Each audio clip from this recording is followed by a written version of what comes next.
The shock of finding out we lost our sister to a homicide is overwhelming to our entire family, especially our 85-year-old mother, Maria. Your cowardice act affected our entire family, but make no mistake, law enforcement will find you and hold you accountable. Whether you are already incarcerated or dead, you will be found. May God bless your soul, because you are going to hell if you're not there already. To our sister, Michelle, you didn't deserve to die this way, Shelley. Barely 15 years old, still a child, with your whole life ahead of you. I'm sorry that we didn't protect you. But you're with Daddy now in heaven, just as you always wanted. We love you, Shelley. Michelle Collier was 15 years old when she vanished from Fresno, California, in February of 1978. And for 48 years, nobody knew where she was. Not her mother, not her sisters, not the police. She wasn't found. She wasn't missing on paper in any way that connected to anything. She was just gone. And meanwhile, 4 months after she disappeared, a tractor driver working a grape vineyard in Kern County uncovered human remains buried in a shallow grave. A teenage girl, no name, no ID, nothing. For almost 5 decades, she was known only as Arvin Jane Doe. Nobody put those two things together: a missing girl in Fresno, an unidentified body 90 minutes away in a vineyard. Two threads of the same story that never touched, until this year. Before I go further, if you're new here, this is The Last Witness. And this is the kind of case we live for. The ones that sat quiet for decades. The ones everyone assumed would never be solved, until something changed. If you don't subscribe and hit that bell, you're going to miss the moment these cases finally break.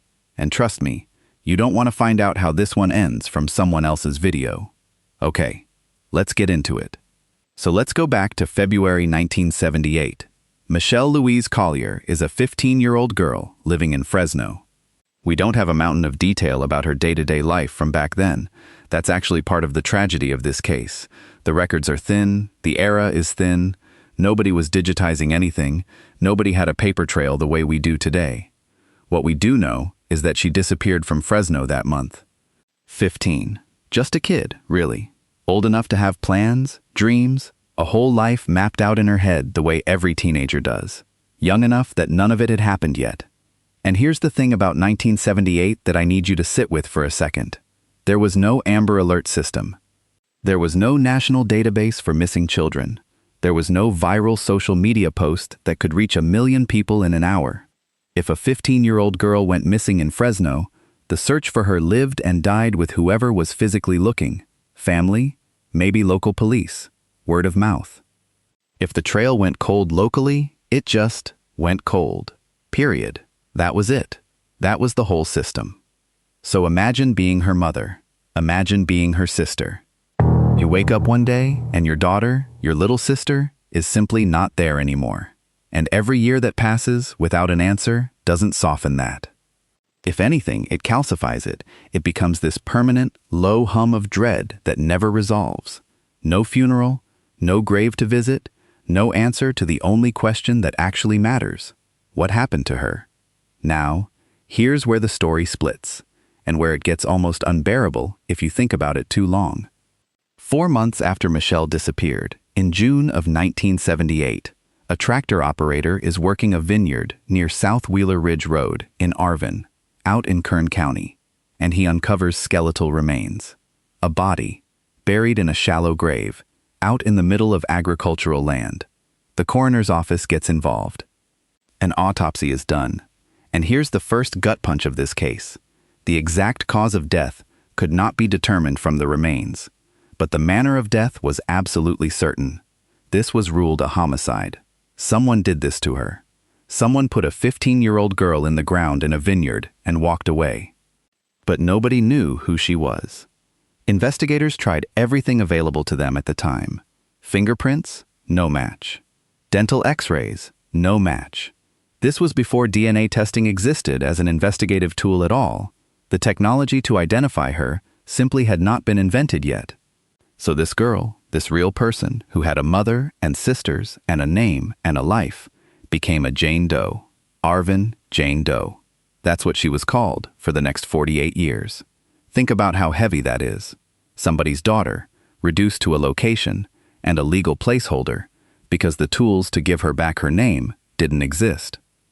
With no leads, no identification, and no way forward, the case did what cold cases from that era almost always did. It went quiet.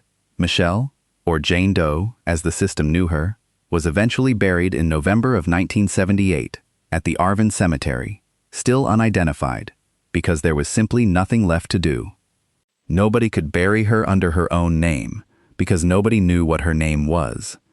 And I want you to just marinate in that for a second, because this is the part of true crime that isn't flashy, isn't cinematic, but is honestly the most haunting part of any of it. It's not the violence, it's the silence afterward. It's a family in Fresno wondering for decades whether their daughter ran away or was taken or is still alive somewhere. And 90 minutes away, in a cemetery, there's a headstone with no name on it, and it's her. The whole time, the answer was there. It was just buried, literally, under the limits of 1970s science. Okay, so that's the tragedy. Now here comes the tension, because this case didn't stay buried forever, but getting it unburied took almost 30 more years of near misses and false starts. In 2007, nearly 30 years after she was found, the case gets reopened. Somebody in the coroner's office realizes something critical. DNA had never actually been collected from her remains back when she was originally examined, because again, that tool didn't really exist in a usable form back in '78. So they make the call to exhume her. They dig her up from the Arvin Cemetery to finally get a DNA sample, something that could be compared against a national database if her family had ever filed a report and had DNA on file too. They send her DNA to the California Department of Justice. They enter her into the missing and unidentified persons system, and they wait for a match. Nothing. No hit. Nobody in that system matched her profile, which means either her family never had anything on file to compare against, or the technology and the databases at that point still weren't robust enough to make the connection. So once again, the trail goes cold. A woman who has been waiting to be found for almost 30 years at that point gets another no. Then in 2015, the National Center for Missing and Exploited Children steps in and does something that, honestly, gives me chills every time I think about cold cases like this. They create a facial reconstruction. Using her skull, forensic artists rebuild what her face might have looked like in life. It's this eerie, delicate process, trying to give a dead girl her face back, so that maybe, just maybe, someone out there will look at that reconstruction and think, wait, I know her. And still, nothing. No calls, no tips that panned out, nobody recognized her. So here we are. Fingerprints failed, dental records failed. The first DNA attempt failed. Facial reconstruction failed. This is a case that had already been given multiple chances to break, and every single one of them closed without an answer. If you're keeping score, that's 48 years, at least 5 separate investigative efforts, and 0 results. This is exactly the kind of case that, by all reasonable expectations, should have just stayed cold forever. The kind of case where even the detectives working it have to brace themselves for the possibility that they'll retire without ever knowing her name. And this is where the story turns. Because in March of 2025, something new happens. Her DNA gets submitted for something called Forensic Investigative Genetic Genealogy, FIG for short. Now, if you've watched true crime for any length of time, you've probably heard this term before, because it is the single biggest reason cold cases from the 70s, 80s, and 90s are getting solved right now, in real time, all over the country.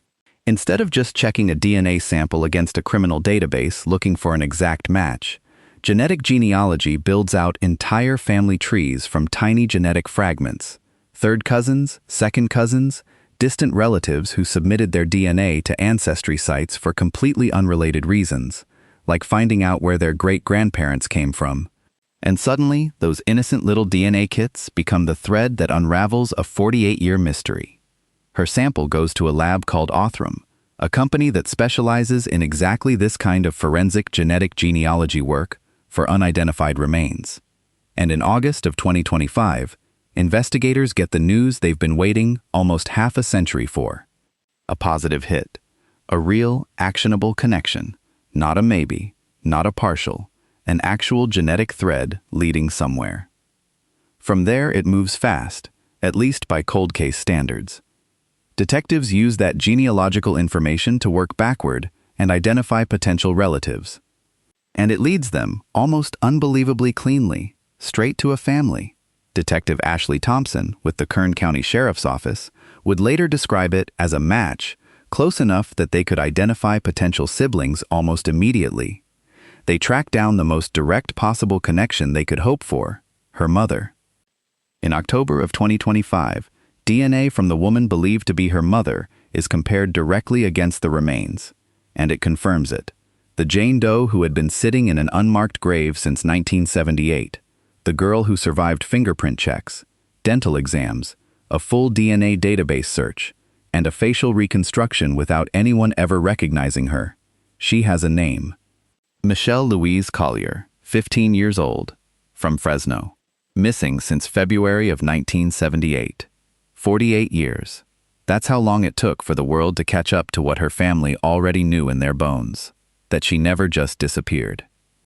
She was taken from them, and then science simply hadn't caught up yet to bring her back. Her family is notified. Her older sister, Cynthia Dunbar, spoke about what nearly 5 decades of not knowing had actually felt like for the people left behind. And Detective Thompson put it in a way that stuck with me since I first read it. She said this family had essentially had nothing, not really, for almost 50 years, and just learning that Michelle had finally been found gave them a sliver of hope where there had been none.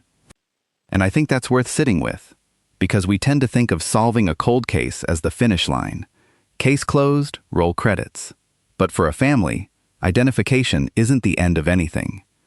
It's the very first step of something else entirely. Grief that's been frozen in place for 48 years, finally being allowed to move. Dunbar talked about it in terms of closure, saying that having this information at least gives her family some peace, and thanking the investigators for staying with it.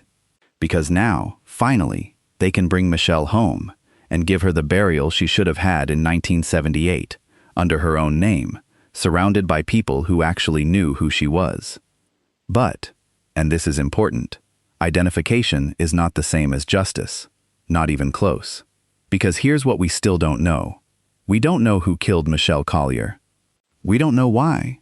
We don't know if it was someone close to her, a stranger, someone who's still alive right now walking around free, or someone who's already dead and will simply never face any consequence for it at all. The cause of death was never even conclusively established from her remains, only that it was ruled a homicide. Someone did this to a 15-year-old girl and then buried her in a vineyard, and that person has had 48 years of freedom that Michelle never got to have. Her family made that exact point directly, and honestly, it's one of the more chilling things I've read in a press statement for a case like this.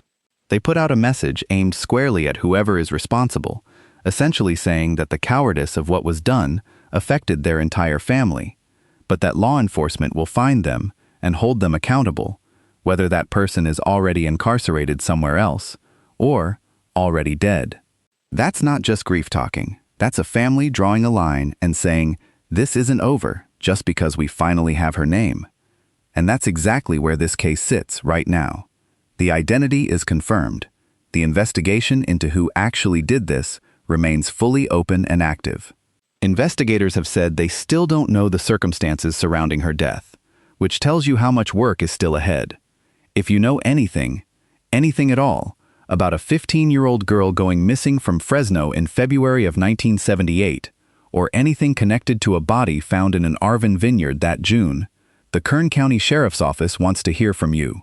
There's also a tip line specifically set up for cases like this, Kern Secret Witness, precisely because sometimes the person who can crack a case wide open isn't a detective at all.